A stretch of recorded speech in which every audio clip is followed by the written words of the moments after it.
नमस्कार दोस्तों आज हम जानेंगे R8 और R9 के बारे में। R8 एक कफ सिरप है और R9 कफ ड्रॉप है।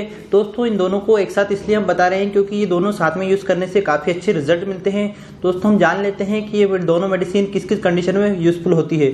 दोस्तों किसी को अगर लंबे समय से ब्रोंकाइटिस की समस्या है या वूफिंग कफ है, मतलब ब्रोंकस में इन्फ्लेमेशन है या काली खांसी या बलगम नाक बहना ऐसी समस्या है, तो ऐसे केसेस में काफ़ी इफेक्टिव होती है। इसके साथ ही जो एक्यूट समस्या होती है, इसमें सूखी खांसी होती है, आपको बलगम आता है, ऐसी कोई सी भी समस्या हो जो अपर रेस्पिरेटरी ट्रैक्ट से रिलेटेड होती है, ऊपर के जो श्वसन तंत्र होता है या श्वसन तंत्र से अगर रिलेटेड कोई सी भी समस्या होती है, ऐसे केसेस में यह मेडिसिन काफ़ी इफेक्टिव होती है। इन दोनों को आपको रेगुलर यूज़ करना है। अगर आपकी खोखली या खुकुर वाली कोई सी भी खांसी है, आपको छाती में खांसी की वजह से दर्द होता है, बलगम आता है, म्यूकस आता है, तो ये सबके लिए काफ़ी इफेक्टिव है। अगर आपको एक्यूट समस्या है, क्रोनिक है, दोनों में काफ़ी इफेक्टिव होती है।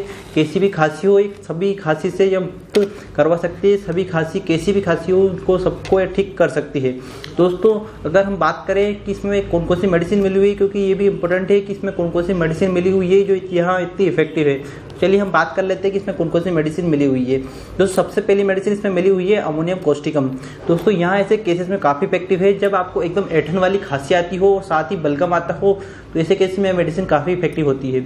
इसके बाद एक और मेडिसिन इसमें मिली हुई है ब्रायोनिया। दोस्तों ब्रायोनिया में देखा जाता है कि पेशेंट को एकदम सूखी खांसी रहती है और साथ ही छाती में दर्द रहता है, तो ऐसे केसेस में ब्रायोनिया भी काफ़ी इफेक्टिव होती है। इसके बाद दोस्तों एक और मेडिसिन इसमें मिली हुई है बेलाडोना। दोस्तों बेलाडोना में देखा जाता है कि एकदम खुकुर वाली खांसी होती है, एकदम सूखी खांसी और खुकुर एकदम खोखली वाली खांसी होती है पेशेंट को, ऐसे केसेस में बेलाडोना भी काफ़ी इफेक्टिव होती है।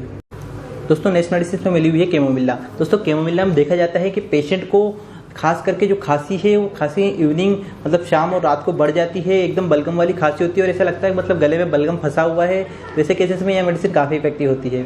इसके बाद एक और मेडिसिन मिली हुई है कोकस। दोस्तों कोकस में मरोड़ वाली खांसी होती है, एकदम मरोड़ जैसी खांसी होती है पेशेंट को, और उनका जो बलगम होता है एकदम वो चमकदार ऐसे चमकीला टाइप का बलगम दिखता है, तो ऐसे केसेस में यह मेडिसिन भी काफ़ी इफेक्टिव है।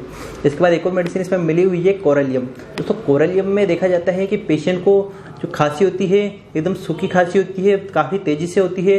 इसके साथ ही उसमें देखा जाता है कि जो उनका बलगम होता है वो काफ़ी स्टिकी होता है, चिपचिपा टाइप का बलगम उनमें देखा जाता है, और साथ ही पेशेंट में दम घुटने जैसा लगता है पेशेंट को कि मेरा दम घुट रहा है खांसी की वजह से, तो ऐसे केसेस में यह मेडिसिन भी काफ़ी इफेक्टिव है। दोस्तों नेक्स्ट मेडिसिन इसमें मिली हुई है कोप्रम। दोस्तों कोप्रम में देखा जाता है कि पेशेंट को ऐसी खांसी होती है कि काफ़ी तेज जोरों से खांसी होती है, साथ ही उनको बलगम भी होता है और उनको सांस लेने में भी तकलीफ होती है, तो ऐसे केसेस में कोप्रम काफ़ी इफेक्टिव है। इसके बाद दोस्तों नेक्स्ट मेडिसिन में मिली हुई है ड्रोसेरा। दोस्तों ड्रोसेरा में देखा जाता है कि पेशेंट को काफ़ी तेज जोर से खांसी होती है, साथ ही दोस्तों उनको दम घुटने की जैसी समस्या होती है, खांसी की वजह से उनका दम घुट रहा है, उनको बलगम भी होता है, तो इन सब केसेस में ड्रोसेरा भी काफ़ी इफेक्टिव है। दोस्तों नेक्स्ट मेडिसिन में मिली हुई है स्टिक्टिका। दोस्तों इसमें देखा जाता है कि पेशेंट को काफ़ी खांसी होती है, खांसी खास करके ऐसा लगता है उनको नाक से नीचे फेरेंस की ओर बह रही है, ऐसे नाक से बहती रहती है, तो ऐसे केसेस में स्टिक्टिका भी काफ़ी इफेक्टिव है। उसके बाद दोस्तों एक और मेडिसिन में मिली हुई है इपेकक। दोस्तों इपेकक में देखा जाता है कि पेशेंट को खांसी काफ़ी जोरों से होती है, साथ ही उनको सूखी खांसी के साथ ऐसा लगता है कि मेरा उल्टी जैसा मन होता है, उनको उल्टे से लगता है कि उनको उल्टी हो जाएगी खांसी के साथ साथ, तो ऐसे केस में इपेकक भी काफ़ी इफेक्टिव है।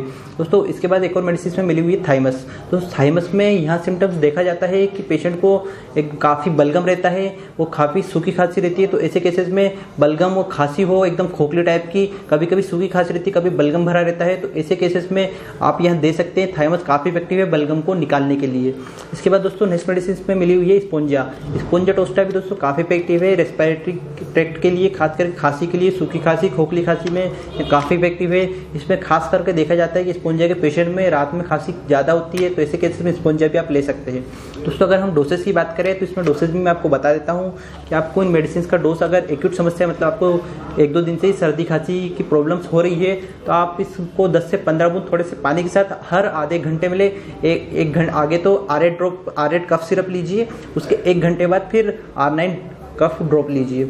इसे आगे 1 घंटे में चेंज करके आप दोनों मेडिसिन रेगुलर यूज़ करें तो आपकी 2 से 3 दिन में समस्या ठीक हो जाएगी। अगर जैसे समस्या ठीक होने लग जाती है तो आप इसको दिन में 4 से 5 बार यूज़ करें, फिर दिन में कम करते जाएं। अगर क्रोनिक समस्या है, आपको ब्रोंकाइटिस है या वूफिंग कफ है, तो क्रोनिक समस्या 10 से 15 बूंद थोड़े से पानी के साथ दिन में 3 बार आप रेगुलर यूज़ करें, आपकी जल्दी समस्या ठीक हो जाएगी। तो दोस्तों कोई भी डाउट हो तो आप बेझिझक कमेंट बॉक्स में पूछ सकते हैं, मैं आपको जरूर रिप्लाई दूंगा।